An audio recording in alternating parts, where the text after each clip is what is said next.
Monsoon का पूरा ये सेशन अनंत जी 18 दिन, आज की तारीख को गिनते हुए मैं 18 दिन काउंट करती हूँ, 20 घंटे का काम इस पार्लियामेंट में नहीं हो पाया है।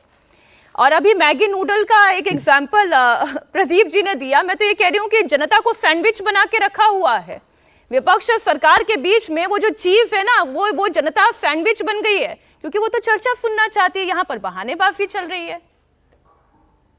मीनाक्षी जी, प्रदीप जी की पार्टी को राजनीति समझ नहीं आ रही है। प्रदीप जी को यह समझना होगा कि मेरा वचन ही शासन है, और अगर वचन ही शासन है तो उसी हिसाब से इनकी पार्टी को काम करना चाहिए। अगर राहुल जी ने कह दिया है कि पहले की चर्चा, फिर उन्होंने कहा कि नहीं भाषण, फिर मैं वक्तव्य, अगर उसी हिसाब से चलेंगे तभी संसद चल पाएगी, अन्यथा संसद को कांग्रेस पार्टी और उनके सहयोगी दल चलने नहीं देंगे। ये तो अब देख रहे हैं ना कि किस प्रकार से कितने तरह के गोल पोस्ट चेंज कर दिए गए कि अब तो गोल पोस्ट भी नहीं बचा। इसके बाद एक ही गोल पोस्ट बचता है कि अमित शाह का अगर खुदा न खास्ते इस्तीफा हो गया तो कहेंगे नहीं नहीं, संसद तो तभी चलेगी जब प्रधानमंत्री का इस्तीफा हो जाएगा। प्रधानमंत्री का इस्तीफा हो जाएगा तो फिर कहेंगे अच्छा नहीं, ये तो आम चुनाव हो जाए उसके बाद ही कुछ हो सकता है। ऐसे थोड़ी लोकतंत्र चलता है। नेता विपक्ष को मुझे पता नहीं, मुझे कहना चाहिए या नहीं कहना चाहिए मुझे मालूम नहीं, लेकिन मैं कह देता हूं कि नेता विपक्ष को थोड़ी जिम्मेदारी पूर्वक अपना पद के गरिमा का भी ध्यान रखना चाहिए। अब कोई पत्रकार उनसे अगर संसद भवन में उनकी बात के बीच में कोई प्रश्न पूछ देता है तो नाराज हो जाते हैं कि प्रधानमंत्री को तो नहीं टोकते, हमें क्यों टोक रहे, उनको तो नहीं टोकते, उनसे आप डरते हो। पता नहीं ये कौन सी मेंटेलिटी है भाई। प्रधानमंत्री और नेता विपक्ष में दोनों में अंतर होता है, ये समझना होगा। और उन दोनों पदों की अपनी अपनी मर्यादा है। नेता विपक्ष के पद की भी मर्यादा है। यहाँ अगर आप प्रति प्रश्न पूछने के लिए ओपन है तो आपसे तो प्रति प्रश्न पूछे ही जाएंगे।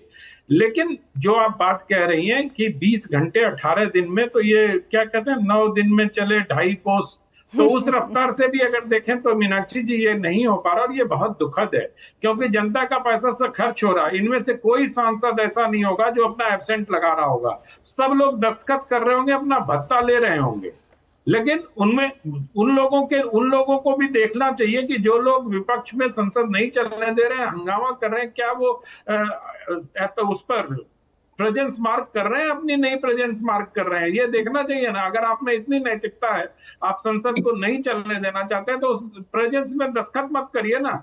भत्ते चाहिए आपको, कुरमुरो और चुरचुरो दोनों नहीं हो सकता भाई। बात तो ठीक कह रहे हैं अनंत जी आप। एक दिन की संसद चलाने का खर्चा जहां 9 करोड़ आता हो और औसत जहां पर कामकाज पूरे सत्र में 102 घंटे का कम से कम होना चाहिए था, वहां 20 घंटे की भी अगर संसद ना चल पाए तो ये शर्मिंदगी विपक्ष और सरकार दोनों के लिए बराबर की होनी चाहिए। लेकिन मैं आज के विषय पर फिर से आते हुए फखरुल हसन जी, 9 करोड़ तो खर्च हो ही रहे हैं ना। हाँ बिल्कुल हो रहे हैं, खर्च में थोड़ी ना कोई कमी हो रही है। मैं यही कह रहा हूं, टैक्स पेयर के पैसे जो बर्बाद हो रहे हैं, वेस्ट हो रहे हैं, उसकी जिम्मेदारी कौन लेगा भाई?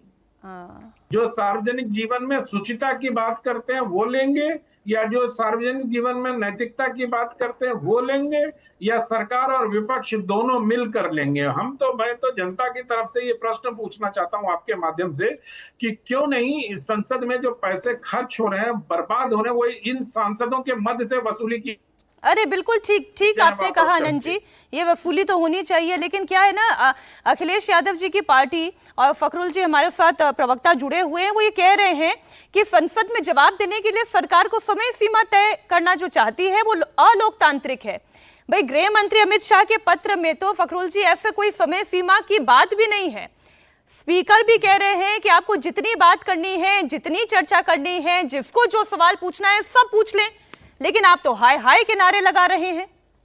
देखिए मीनाक्षी जी, लोकतंत्र में प्रधानमंत्री जी हो या नेता विपक्ष हो, दोनों की जिम्मेदारी होती है। इसलिए जो बात हमारे अनंत जी कह रहे थे, सवालों से कोई नहीं बच सकता। सवालों से न प्रधानमंत्री बच सकते हैं और ना नेता विरोधी दल बच सकते हैं। दूसरी बात, जहां तक गृह मंत्री जी के पत्र का सवाल है, तो गृह मंत्री जी ने अपनी बात में इस बात को कहा कि 2 बजे तक जो सवाल हैं वो आप दे दीजिए, मैं उन सब का जवाब आज 3 बजे से कल 3 बजे तक चर्चा में देना चाहता हूं। ये समय सीमा किसने तय की थी? ये विपक्ष ने तय की थी।